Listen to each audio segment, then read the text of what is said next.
Alright, so I'm going to be doing a review for a book. It's been a while since I've done a book review and not a comic book review, but what's funny about it is this involves comic book characters, even though it's a novel.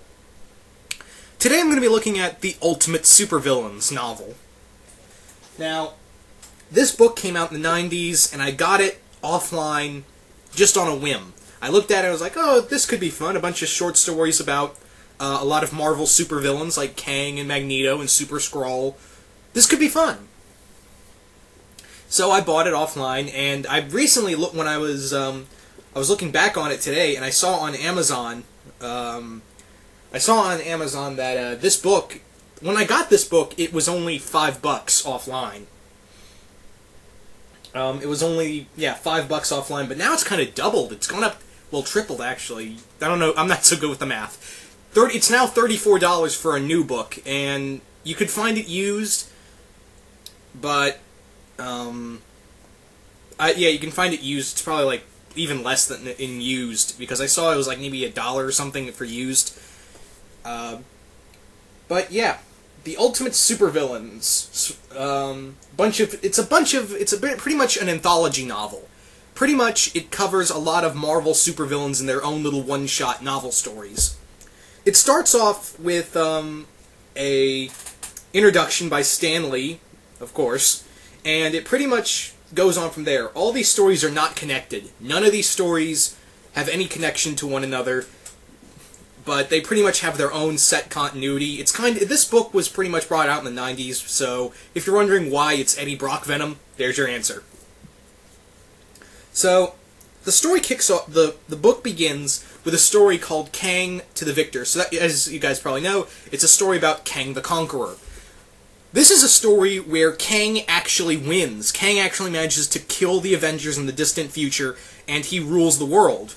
He pretty much conquers the universe. He conquers the Skrulls, he conquers the Kree, he conquers the Shi'ar, he conquers the Brood, after conquering Earth, and, he actually gets his own Council of Evil. Well, I wouldn't call them evil, because he sees himself as his own the world's savior. He has Abomination, Baron Mordo, and I'm trying to remember the last guy.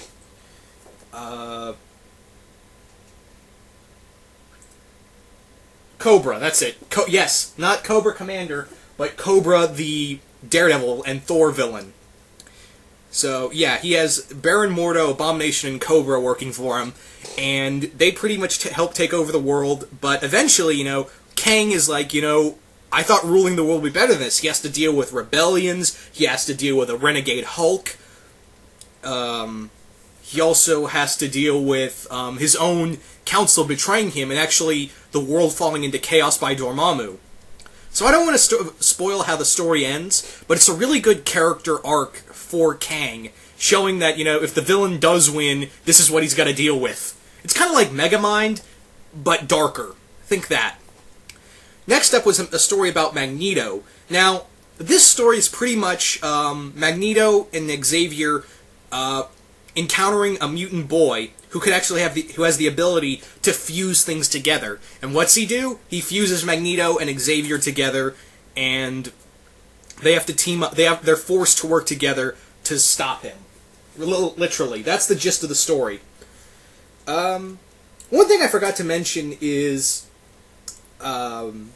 these books only have they do have illustrations by a lot of Marvel artists that were big in the 90s, but they're only for the title pictures. So, yeah.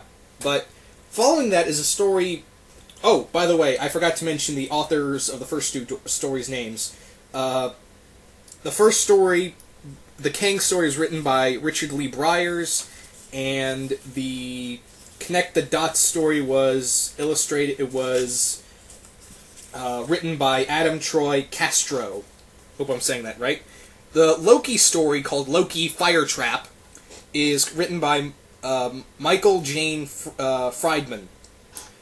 This story is pretty, unfortunately, bland, as much as I'm a fan of Loki. Fire Trap is a pretty straight, to the point, kind of bland story. So the story goes like this. Loki is secretly watching his brother Thor rescue people from trapped in a burning building that he keep in mind he didn't cause, and he's watching him in like an intangible form.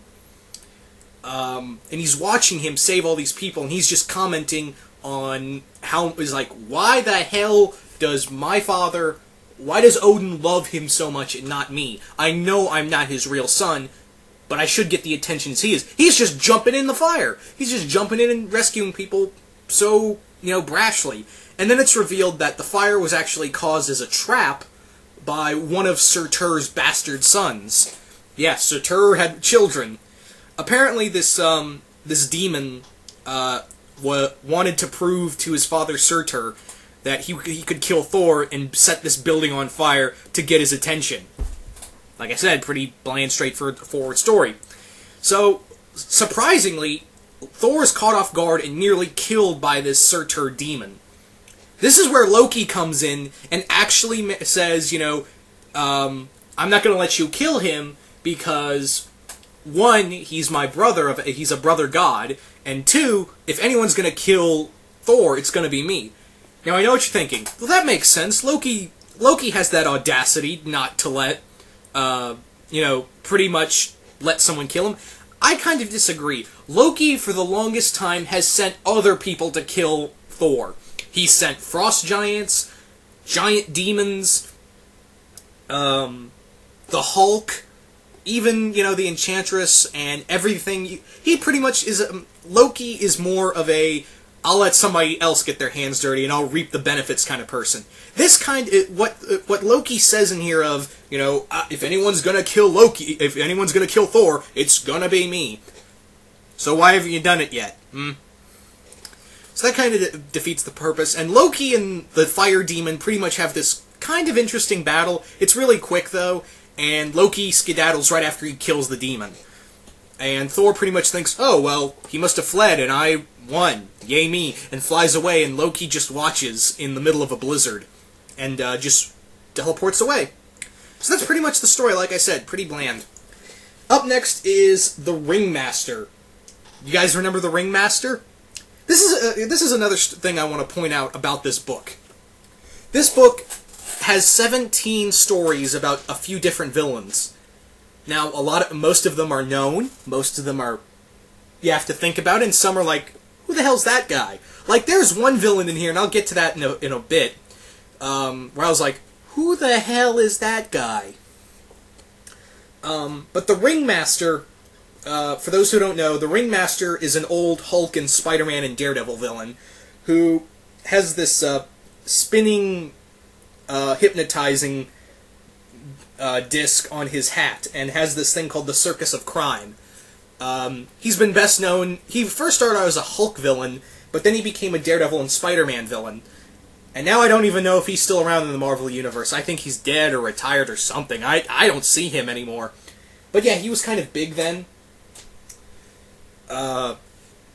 He was kind of big in the 70s. But like I said, this is the thing. Here's another thing I have a problem with the story. This focuses on has focus on obscure characters, and I don't mind that. But when you have a title called The Ultimate Supervillains, bring in some really ultimate supervillains. I mean, they mention Abomination a lot in here, but there's no focused story on Abomination. There's no story about Dr. Octopus. There's no story about Red Skull. There's no story about the Mole Man or Annihilus or the Kingpin or Bullseye. None of those. Which I feel like it could, if you're going to call, and like I said, I don't mind that they're focusing on lesser known and obscure villains, but when you have a title called The Ultimate Supervillains, show ultimate villains, show every story about major villains. If you're just going to call it Marvel Supervillains or Marvel's Rogues Gallery, then I'd be okay with the title of showcasing lesser known villains. But show how ultimate the supervillains are in the Marvel Universe if you have a title like that. Anyway, back to the story. Now, the story is called The Ringmaster If Wishes Were Horses. This is a story written by Tony Isabella and Bob Ignersall? I hope I'm saying that right.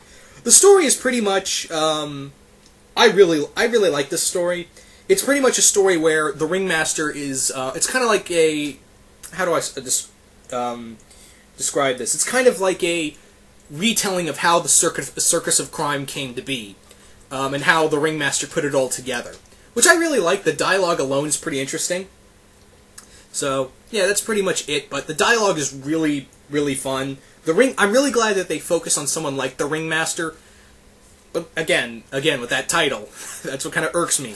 But the Ringmaster is kind of cool, and I'm glad they kind of focus some limelight on him. Anyway, the next story is called Doctor Doom, Doom 2, written by Joe Calavari. I hope I'm saying that last name right. And the illustration picture is done by John Romita Sr. And it's a really cool picture of Doctor Doom with his repulsor beams at the ready. So I thought that was really cool. I love John Romita Sr.'s artwork, and that picture was really cool. So the story is that Doom finds out that some magician has appeared in Latveria, and he's teaching, and he's pretty much showing all these tricks and to the people of Latveria, and he's also teaching them that they don't have to live under Doom's rule. So Doom catches wind of this, and he is pissed. But he later discovers this kid is a clone of Doom. And Doom figures it out, and it's from the neighboring country of Simkaria, the country that has diplomatic feud with Latveria. It's from the country where Silver Sable's from, and Doom hates it. Doom hates the idea of being cloned, but how he deals with this situation is interesting, and it reminds me of old classic Doom. Like, he just tears this guy down before finally killing him, and it's kind of painful. The next story is dark. The next story is a story about Mephisto. It's called Child's Play. This story was written by Robert L. Washington, and the story is that this little kid finds out that his older brother is sick and dying of a terminal illness. And Mephisto comes to him and says, I'll give you powers if you help me take out this bad man. And he's referring to Ghost Rider. This is the Dan Ketch Ghost Rider, by the way. So, is it Dan Ketch? I can't remember. It's been a while since I've read that story. But yeah, it's really cool. The kid gets turned into a demon thinking he's a superhero. It's a cool fight between him and Ghost Rider. It's really tragic, too. Like, it's really scary of how far Mephisto's depravity will go to, just get rid of Ghost Rider. And that's what kind of makes this story kind of creepy in that aspect. So, yeah, but it does have kind of a nice ending. Another thing is that they mention Spider-Man in this story, and they mention Spider-Man a lot in these other stories, but Spider-Man is never really in these stories, even though we have a Venom and Carnage story in here. But I'll get onto that in a bit. The next one is, remember when I said they focus on obscure characters? Here's a really obscure one. The Painter of 1,000 Perils. Even I didn't know who this guy was, and I love Marvel Comics, but there are some characters out there it's like, who the hell is this guy? So, the Painter, this is why I kind of had a problem with the obscure villains, but the Painter of 1,000 Perils story called Private Exhibition, by the way, the Painter of 1,000 Perils is a Human Torch villain. It's written by Pierce Askren. Hope I'm saying that name right. It's alright, nothing big. It's pretty much, it's hard to describe because the Painter of 1,000 Perils, even it's really hard to describe his powers, but I'd say skip it. I had to read it, and it was kind of difficult because I didn't know this character was, so wasn't too fond of it. But the next story is actually really cool. It's one of my favorites in here. It's the story about the Super Skrull called All Creatures Great and Skrull. It's written by Greg Cox, and the illustration for the title is done by Rob Lim. The story is pretty much Super Skrull has been exiled to Earth by the Skrull Empire. He said, you failed us too many times, you're stuck on Earth.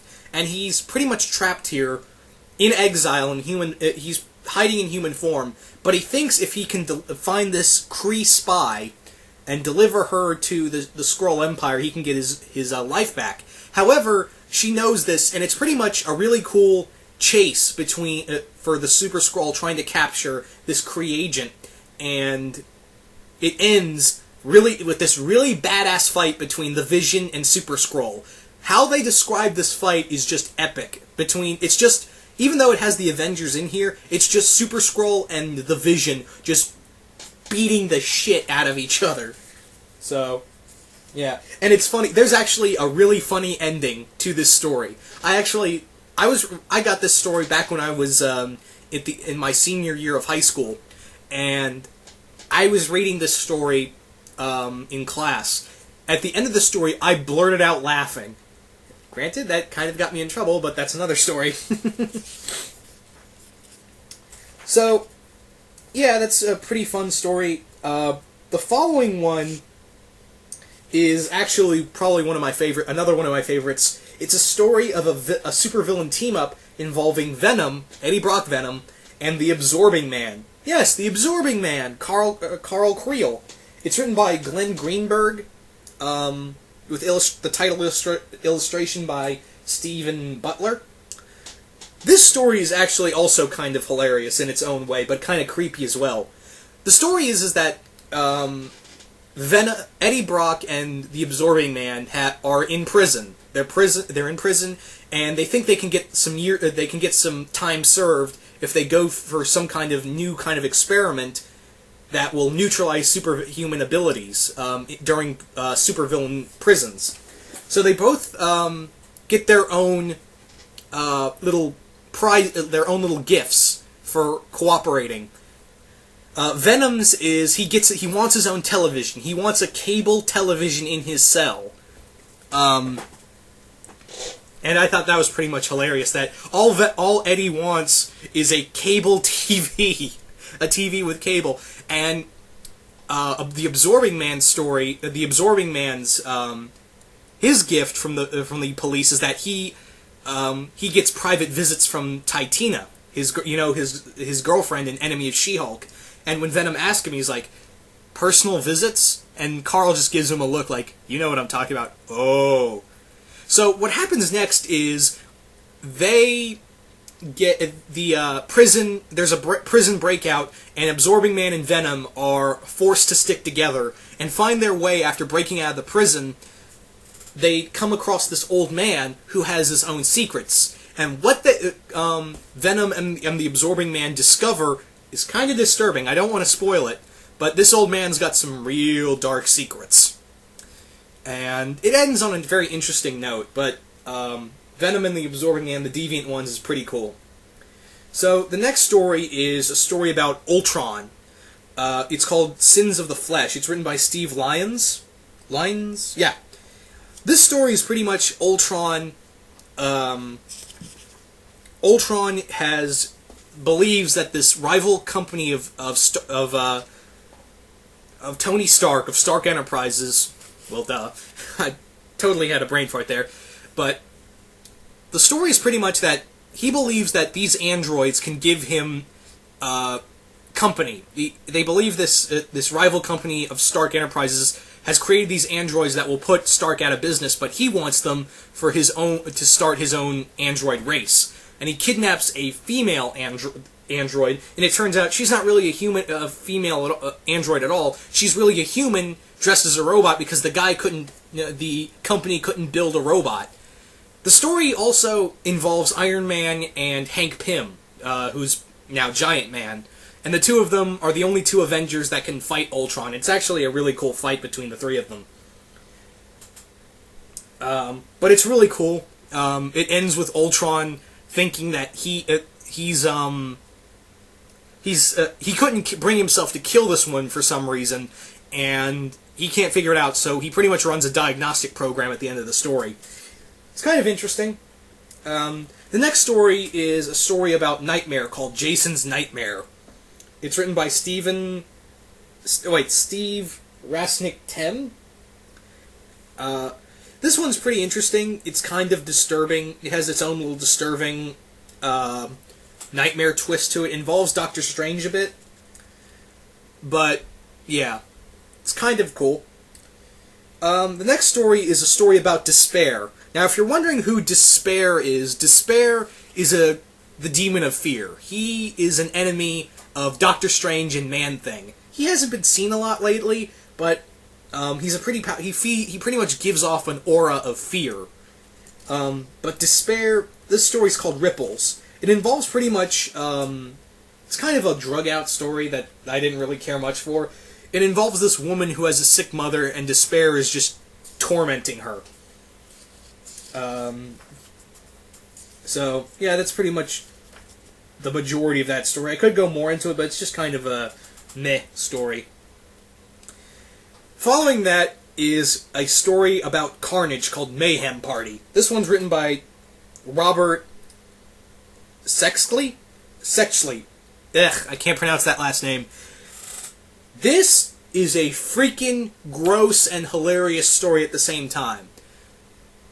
What the story is about is these group of people who want the Carnage symbiote, and but they can't find Cletus Kasady. So one of them has this brilliant idea of bringing together a kind of make a psychotic party of killers, rapists, and psychotics, and put them all in one room, and Carnage will probably be attracted by it. And of course he is. And it's funny too, when he finds out that this party's going on, this psycho party, and they're all being transferred to another asylum, Carnage is in a hotel room, and he leaves because the reason why is like, I'm bored, and the two bodies of the newlyweds I chopped up are in the bathtub are starting to stink, and it only gets worse from there, and Carnage is just having a ball. If you were disappointed because I've heard some really mixed things about Carnage USA, find this story, find this book, and read Mayhem Party. It's really gross, and if you love a short, random Venom story, oh yeah. So the next one is The Wizard and the Sandman, called The Night I Almost Saved Silver Sable. Now, during this time, the Sandman was trying to be a good guy. He was working with the Silver Sable's Wild Pack, and as would turn out, he's trying to save Silver Sable, who he's dating currently in this time period, from the Wizard, who wants him back on his side. And it's a pretty funny story at the end. It's written by Tom DeFalco. It's kind of cool. Kind of ridiculous towards the end, but it's alright. I mean, for God's sakes, the Sandman turns into a giant sand cobra. Yes, you heard me right. The next story is a story about Typhoid Mary called Who Do You Want Me to Be? It's written by Ann Nichetti, who had a very good Daredevil run, and she's currently writing Green Arrow comics. She's also the creator of Typhoid Mary, and dear God, this story is a total mindfuck. Because the thing with Typhoid Mary is she has multiple personality disorder, and it's pretty much her personalities all clashing at once, and it's kind of disturbing altogether. It's a nice little psychosis story, of all things.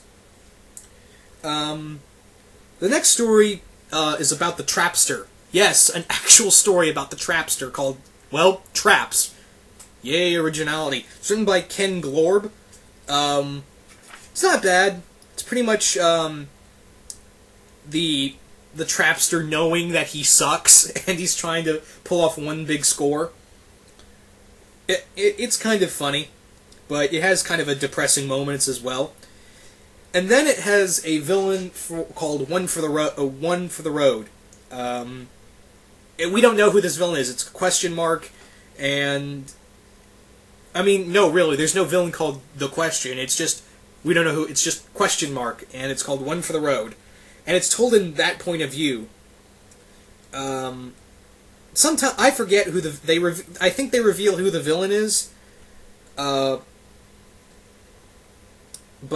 he does have ties to Iron Man. I'll give you that, I'll let you spoil that. Actually, I do remember who it is, but because you really have to think about who this guy is, and he is an Iron Man villain, but he's not the Mandarin, so yeah, I don't want to spoil who it is, but it's a good story. all in all, few good ones, few okay ones, really great ones, especially like the Typhoid Mary story, the Carnage story, the Super Skrull story, and the Venom and Absorbing Man story are all excellent. But there's some bland ones, there's some okay ones, and there's just ones. Would I suggest buying this? Absolutely. Well, actually no. You really have to enjoy obscure villains, and knowing that this isn't a comic book might throw some people off. But hey, it's some fun short stories. I'd suggest at least trying to find it for a reasonable price, because in general the book is really $14, and online I looked and it's like $34. So I'd try finding it for a smaller price. It's nothing special. It's more or less just kind of a novelty book. If you're a fan of any of these supervillains, I suggest reading those. And it's also a nice way to check out lesser-known villains, like I said, the Ringmaster or the Painter of 1,000 Perils. But, yeah. Well, I think I've pretty much covered everything in this book, so, yeah, I'm out.